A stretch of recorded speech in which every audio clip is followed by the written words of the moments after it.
All right, guys, let's get down to it to help make you some money. Today, I'm talking about Goodyear Tire and Rubber. Symbol is GT. We talked earlier about these auto sales. You saw the chart extraordinarily well. But, of course, anytime you talk on autos or vehicles, you're talking about a global story. And that number has been near record highs for a long time. I think it continues. The company has had its issues. There's no doubt about it. But I think a lot of the problems they've had are behind them. The stock has got some momentum. We're on the cusp of a classic breakout. Like to see it get through new all-time highs, maybe getting around $34 on better than average volume. I think that's when the street will come in. You got a lot of people with neutral or hold ratings on them. So I want to get ahead of Wall Street on this one. I think we've got plenty good upside potential, at least 20% on the upside.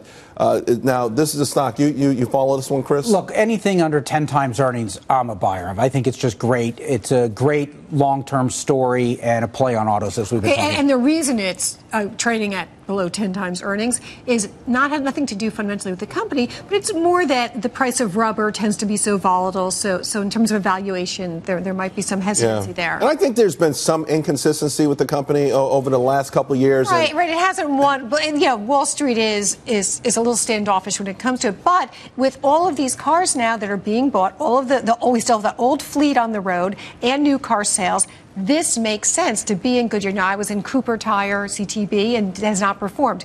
Wasn't there a takeover offer for Cooper, though? Yes, which didn't go through. Did not go through. Labor had an issue. Oh, okay. Well, we just had our union section. You missed out on that one. But, Jim, what do you make of it? The auto sales around the world, not just America, not just, let's say, a Fed or cheap money phenomena, but it is a global phenomenon, though. It's a global phenomenon because we are on balance in a slow recovery in many parts of the world. But don't think that this is a growth industry. I mean, you're gonna go through the pent-up demand due to old cars, and there's going to be another cycle. So you never pay big multiples for cyclical industries. Right. You try to ride the single digits. Would you consider that low for any stock? Yeah. For most stocks. Yeah. If you're buying at single digits and it's not peak earnings. Okay. That's the key. Let's leave it there. Great advice. I appreciate it. By the way, speaking